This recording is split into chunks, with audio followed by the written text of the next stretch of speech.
মই যি কৈছো আজিলৈকে কেতিয়াবা কোনবা কথা এনে কৈছো নেকি? যি কৈছো হৈছে নে নাই?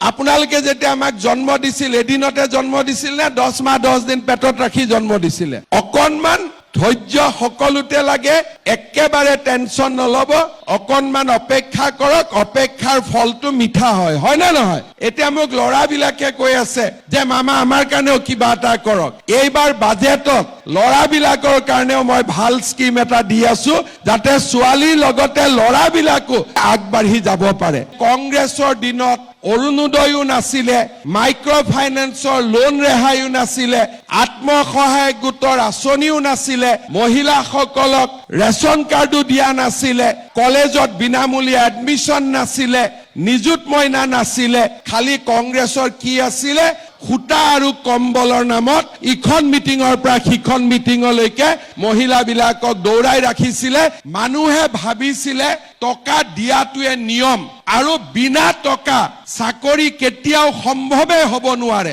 তেনেকৈ আমাৰ অসমখন ৭৫ বছৰ চলি আছিলে। মই মুখ্যমন্ত্ৰীৰ দায়িত্ব লোৱাৰ পিছত কৈছিলো যে এনেকে নহয়, আমি পৰিৱেশৰ পৰিৱৰ্তন কৰিম। ১.৫ লাখ ল'ৰা ছোৱালীক চাকৰি দিলো। ১.৫ লাখ ল'ৰা ছোৱালীৰ পৰা ১ লাখ টকাকৈ যদি মই ললোহেঁতেন, মোৰ পকেটত ১৫০০ কোটি টকা আহিলেহেঁতেন। আৰু ১ লাখ দিয়াটোত কাৰো আপত্তিয়ে নাই। ১০ লাখ, ১৫ লাখ, ২০ লাখ, ১ কোটিলৈকে দিয়ে। ১ লাখ দিলেতো হাঁহি হাঁহি দি দিব। পৰীক্ষাৰ ৰিজাল্ট দিলে এতিয়া টিভিত কোন মন্ত্ৰীৰ খোল খালিয়েক তাৰ নাম নোলায়, কোন অফিচাৰৰ খোল খালিয়েক তাৰ নাম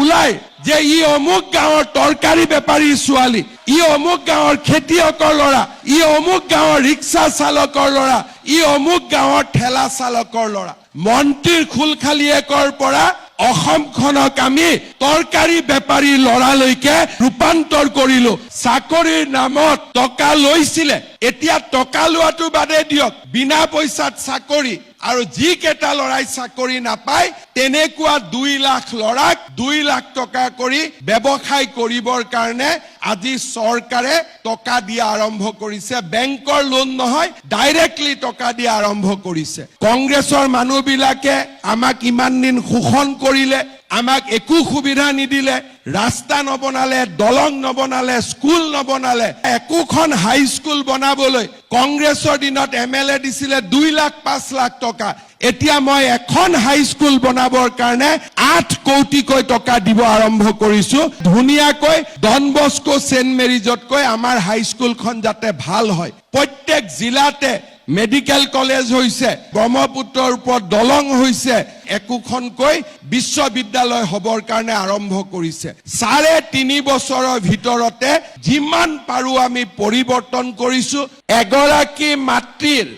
ঋণ মাৰিবৰ কাৰণে এজন ল'ৰাই গোটেই জীৱনটো সংগ্ৰাম কৰে, কিন্তু আপোনালোকৰ আশীৰ্বাদত মই এনেকে সুবিধা পালো যে অসমৰ 16 লাখ মাতৃৰ ঋণৰ বোজাৰ পৰা মুকলি কৰি দিব পালো। এগৰাকী দুগৰাকী নহয়, 16 লাখ মাতৃ। আৰু 16 লাখ মাতৃৰ যদি কাবাৰ ওপৰত আশীৰ্বাদ থাকে, সিটো গৈ হিমালয়তো উঠি বহি ল'ব পাৰে। এগৰাকী মাকৰ আশীৰ্বাদতে মানুহে বহুত কাম কৰিব পাৰে। আৰু 16 লাখ মাৰ যদি আশীৰ্বাদ থাকে, মানুহে সকলো কাম কৰিব পাৰে। আৰু সেইকাৰণে আপোনালোকৰ আশীৰ্বাদত আমি অসমৰ কাৰণে নতুন নতুন কাম হাতত লৈছো। 2.50 লাখ ব্যক্তিক আমি ৰেচন কাৰ্ড দিছো। আৰু সকলোৱে যদি বছৰি 1 লাখ টকাৰো মেডিকেলত ট্ৰিটমেণ্ট কৰে, তেতিয়াহ'লে চৰকাৰে মেডিকেলত দিব লাগিব 2,500 কোটি টকা।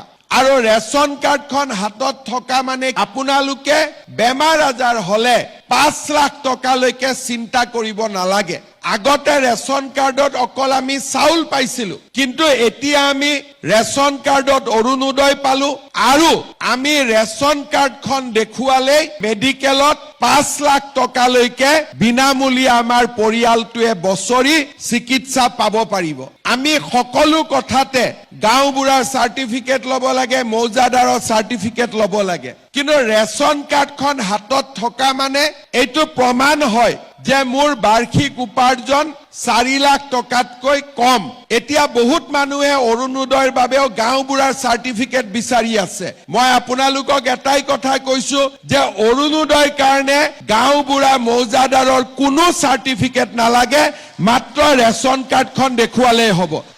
কোনোবা জাগাত চাৰ্টিফিকেটৰ নামত 30 টকা লয় 50 টকা লয় 100 টকা লয় এইবিলাক মই ভাল নাপাওঁ আৰু সেই কাৰণে মই কৈ দিছো যে ৰেচন কাৰ্ড থাকিলে কোনো গাঁওবুঢ়াৰ আমাক চাৰ্টিফিকেট নালাগে কোনো মৌজাদাৰৰ আমাক ইনকাম চাৰ্টিফিকেট নালাগে আপোনালোকে জানে যে প্ৰত্যেক বছৰ আমি লৰা ছোৱালী কলেজত বিনামূলীয়া এডমিশন দিওঁ এতিয়া বিনামূলীয়া এডমিশন দিয়াৰ কাৰণেও কলেজে কয় যে এখন ইনকাম সাৰ্টিফিকেট লৈ আহক এতিয়া আমি কলেজ বিলাকক কৈ দিছো যে ৰেচন কাৰ্ডে লাষ্ট সাৰ্টিফিকেট ইয়াৰ ওপৰত আৰু একো সাৰ্টিফিকেট নালাগে ৰেচন কাৰ্ডখন দেখুৱালে আপোনালোকে কলেজত বিনামূলীয়াকৈ এডমিশন দিব ৰেচন কাৰ্ডত প্ৰধানমন্ত্ৰী মোদী ডাঙৰীয়াই আমাক 5 কেজিকৈ বিনামূলীয়া চাউল দিয়ে আমি প্ৰত্যেক মাহত 5 কেজি চাউল বিনামূলীয়াকৈ পাম এইবাৰ যদি সকলো ঠিকে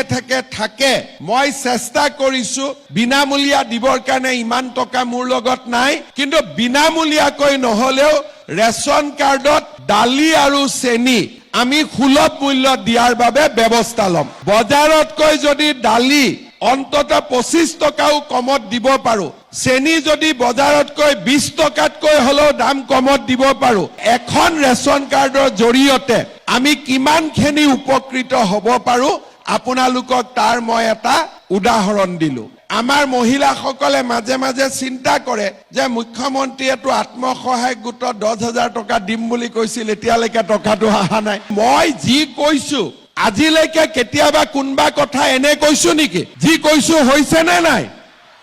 এই কেইদিন আমি ধুনিয়া কৰি ভেৰিফিকেশন বিলাক কৰি আছো ভেৰিফিকেশন কমপ্লিট হোৱাৰ পিছত মহিলাসকল যিসকল ইয়াৰ নিৰ্বাচিত হল তেওঁলোকৰ আমি তালিকাখন দিম তালিকাখন দিয়াৰ পিছত আপোনালোকক আমি 3 দিনৰ ট্ৰেইনিং দিম কিয় ট্ৰেইনিং দিম এই কথাটো বুজি লওক 10,000 টকাটো শেষ নহয় 10,000 টকাটো আৰম্ভণি আমাৰ উদ্দেশ্য হল যে এই 10,000 টকাটো ভাল কৰি যদি আপোনালোকে খৰচ কৰে পিছত আমি আপোনালোকক আৰু নতুন আঁচনি আৰু বেংকৰ লগত আপোনালোকক আমি সম্পৰ্ক কৰি দিম যাতে মোটামুটি 2-2.5 বছৰৰ ভিতৰত চৰকাৰৰ পৰা আপোনালোকে আৰু বেংকৰ পৰা মিলি 1 লাখ টকা কৰি আপোনালোকে পাব পাৰে কিন্তু যদি কোনোবাই 10,000 টকা পালে আৰু গিৰিয়াকে টকাটো লৈ গল তেতিয়া ইটোটো আৰু আগনাবাঢ়িব সেই কাৰণে এটা 3 দিনৰ ট্ৰেইনিং কৰি টকাটো আমাৰ আঁচনিখন কি কেনেকে আগবাঢ়িব লাগিব আমি বুজাই দিম আৰু তাৰ পিছত এনেকে মিটিং পাতি আপোনালোকক মই আহি টকাটো দি দিম টকাটো 100% পাবই খালি অকনমান অপেক্ষা কৰক অপেক্ষাৰ ফলটো মিঠা হয় না নহয় আৰু মহিলাসকলে নিজে গম পায় আপোনালোকে যেতিয়া আমাক জন্ম দিছিল এদিনতে জন্ম দিছিল না 10 মাহ 10 দিন পেটত ৰাখি জন্ম দিছিলে অকনমান ধৈৰ্য সকলোতে লাগে সৃষ্টিটো জন্ম লাগে আৰু পালনতো ধৈৰ্য লাগে হয় না নহয় গতিকে আপোনালোকৰ এই কামটো চলি আছে একেবাৰে টেনচন নলব 10,000 টকা আপোনালোকে 100% পাবই কিন্তু 10,000তকৈ আৰু কেনেকে বেছি পায় মই সেইটোহে চিন্তা কৰি আছো যাতে আগত গৈ আমি আৰু বেছিকৈ আপোনালোকক সহায় কৰিব পাৰো এই আঁচনিটোৰ নাম হল মহিলা উদ্যমিতা আঁচনি কিছুমানে কয় গছ লগাবৰ কাৰণে পইচা দিছে আমি গছ লগোৱাৰ কাৰণে পইচা দিয়া নাই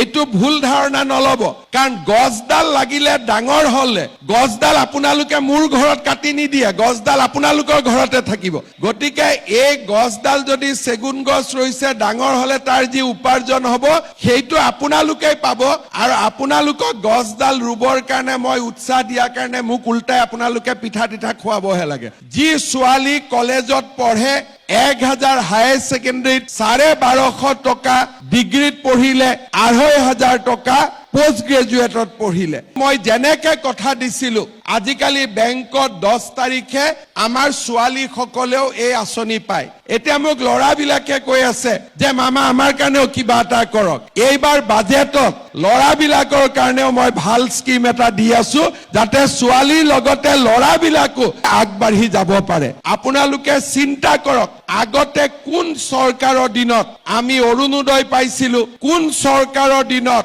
আত্মসহায়ক গোটে উৎসাহ পাইছিলে কোন চৰকাৰৰ দিনত নিযুত মইনা আঁচনি হৈছিলে কোন চৰকাৰৰ দিনত আগতে দালি আৰু চেনিও ৰেচন কাৰ্ডত দিয়াৰ কথা হৈছিলে কোন চৰকাৰৰ দিনত 16 লাখ মহিলা ঋণৰ পৰা মুক্ত হ'ব পাৰিছিলে বা কোন চৰকাৰৰ দিনত লখিমপুৰ ধেমাজি অসমৰ আটাইতকৈ পিছপৰা অঞ্চলটোত পোহৰ আহিলে কংগ্ৰেছৰ দিনত অৰুণোদয়ো নাছিলে মাইক্ৰ ফাইনেন্সৰ লোন ৰেহাইও নাছিলে আত্মসহায়ক গোটৰ আঁচনিও নাছিলে মহিলাসকলক ৰেচন কাৰ্ডো দিয়া নাছিলে কলেজত বিনামূলীয়া এডমিশ্যন নাছিলে নিযুত মইনা নাছিলে কংগ্ৰেছৰ দিনত একো নাছিলে খালি কংগ্ৰেছৰ কি আছিলে খুটা আৰু কম্বলৰ নামত ইখন মিটিঙৰ পৰা সিখন মিটিঙলৈকে মহিলাবিলাকক দৌৰাই ৰাখিছিলে তাৰ বাদে মহিলাসকলৰ উন্নতিৰ বাবে একো কাম কৰা নাছিলে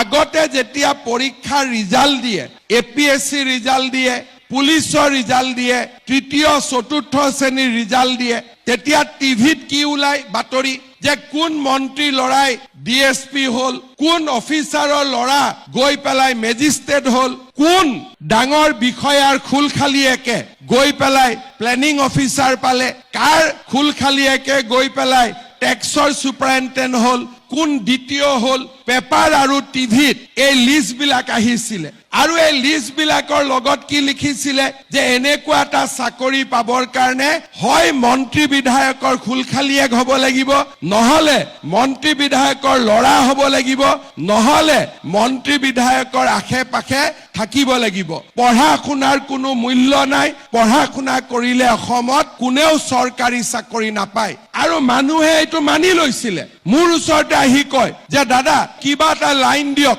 মই মেজিষ্ট্ৰেট হ'ব লাগে কোনোবাই আহি ক'ব যে মই 1 কোটিলৈকে টকা ঘোষ দিম মোক চাকৰিটো যেনে তেনে কৰি দিব লাগে মানুহে ভাবিছিলে টকা দিয়াটোৱে নিয়ম আৰু বিনা টকা চাকৰি কেতিয়াও সম্ভৱে হ'ব নোৱাৰে আৰু তেনেকৈ আমাৰ অসমখন ৭৫ বছৰ চলি আছিল 2021 চনত মই মুখ্যমন্ত্ৰীৰ দায়িত্ব লোৱাৰ পিছত কৈছিলো যে এনেকে নহয় আমি পৰিবেশৰ পৰিৱৰ্তন কৰিম আজি মই 1.5 লাখ ল'ৰা ছোৱালীক চাকৰি দিলো 1.5 লাখ ল'ৰা ছোৱালীৰ পৰা 1 লাখ টকাকৈ যদি মই ললোহেঁতেন মোৰ পকেটত 1500 কোটি টকা আহিলেহেঁতেন আৰু 1 লাখ দিয়াটোত কাৰো আপত্তিয়ে নাই 10 লাখ 15 লাখ 20 লাখ 1 কোটিলৈকে দিয়ে 1 লাখ দিলেতো হাঁহি দি দিব আজিয়ে যদি মই ইয়াত কওঁ যে আপোনালোকৰ ল'ৰাক মই চাকৰি দিম 1 লাখ টকা মোক গধূলিৰ ভিতৰত দিয়ক সবেইটো গধূলিৰ ভিতৰতে লৈ আহিব 1 লাখ টকা যদি মই ললোহেঁতেন 1500 কোটি টকা মোৰ ঘৰত গ'লহেঁতেন কংগ্ৰেছ দলে কয় যে মই দুৰ্নীতি কৰো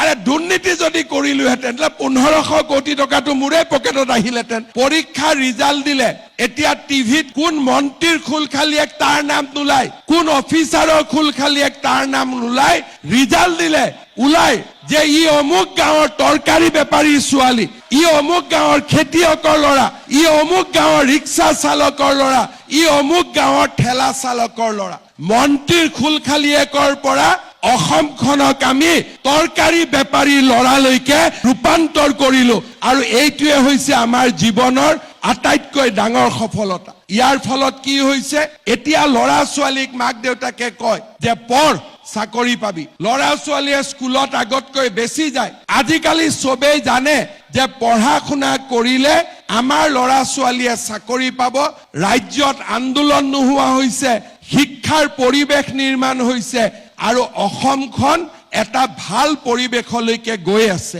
আৰু যিসকল ডেকা লৰাই চাকৰি নাপায় তেওঁলোকৰ কাৰণেও মই ব্যৱস্থা কৰিছো যে তেওঁলোকক চৰকাৰে 2 লাখকৈ টকা দিব লোৱাৰ কথা বাদ দিয়ক উলুটাই 2 লাখকৈ আমি টকা দিম যাতে ল'ৰা ছোৱালীয়ে ব্যৱসায় কৰি খাব পাৰে আগতে চিন্তা কৰক চাকৰিৰ নামত টকা লৈছিলে এতিয়া টকা লোৱাটো বাদে দিয়ক বিনা পইচাত চাকৰি আৰু যিকেইটা ল'ৰাই চাকৰি নাপায় তেনেকুৱা 2 লাখ ল'ৰাক 2 লাখ টকা কৰি ব্যৱসায় কৰিবৰ কাৰণে আজি চৰকাৰে টকা দিয়া আৰম্ভ কৰিছে। বেংকৰ লোন নহয়, ডাইৰেক্টলি টকা দিয়া আৰম্ভ কৰিছে। কংগ্ৰেছৰ মানুহবিলাকে আমাক ইমান দিন শোষণ কৰিলে, আমাক একো সুবিধা নিদিলে, ৰাস্তা নবনালে, দলং নবনালে, স্কুল নবনালে। একোখন হাই স্কুল বনাবলৈ কংগ্ৰেছৰ দিনত MLA দিছিলে 2 লাখ 5 লাখ টকা। এতিয়া মই এখন হাই স্কুল বনাবৰ কাৰণে 8 কোটিকৈ টকা দিব আৰম্ভ কৰিছো। ধুনীয়াকৈ ডন বস্কো সেন্ট মেৰিজতকৈ আমাৰ হাই স্কুলখন যাতে ভাল হয়। আজি আপোনালোকে অসমৰ পৰিৱৰ্তন চাব। প্ৰত্যেক জিলাতে মেডিকেল কলেজ হৈছে, প্ৰত্যেক জিলাতে ব্ৰহ্মপুত্ৰৰ ওপৰত দলং হৈছে, প্ৰত্যেক জিলাতে আজি একোখনকৈ বিশ্ববিদ্যালয় হবৰ কাৰণে আৰম্ভ কৰিছে। 3.5 বছৰৰ ভিতৰতে যিমান পাৰো আমি পৰিৱৰ্তন কৰিছো। এসময়ত মানুহে কৈছিল যে অসমৰ আটাইতকৈ অনুন্নত জিলা হ'ল ব্ৰহ্মপুত্ৰৰ উত্তৰ পাৰ, আৰু আজি 3.5 বছৰৰ ভিতৰত অসমৰ আটাইতকৈ বিকশিত জিলালৈ লখিমপুৰ আৰু ধেমাজিক আমি ৰূপান্তৰ কৰিছো।